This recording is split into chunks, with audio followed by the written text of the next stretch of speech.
Na, grabe na ang mga hacker. Ginagamit na nila ang Meta. Kaya mag-ingat kayo. Yung mga ganyang mga notification yan. Kasi ilang beses na ako nakatanggap niyan. Huwag ninyong pipindutin yung link na ibibigay nila. Pag pinindut ninyo yan, delikado yan.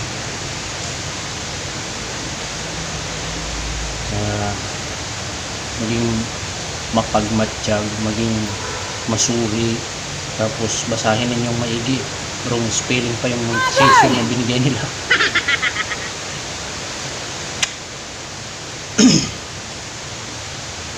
Sabi niya dyan, within 48 hours ay pag di ako nag-appeal, ma-delete daw yung aking page. Ilang oras lang nakalipas, dyan pa rin ang aking page, buhay pa rin.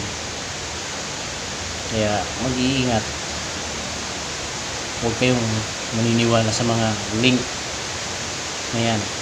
Tandaan ninyo ang Facebook, pag mayroon kang violation, nandun yan sa support inbox.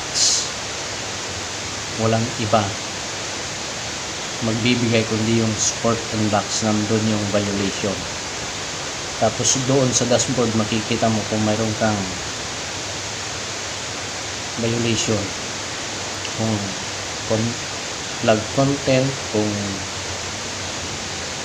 unlimited, originality content, o ano pa man, nandun sa dashboard. Tapos doon sa support inbox.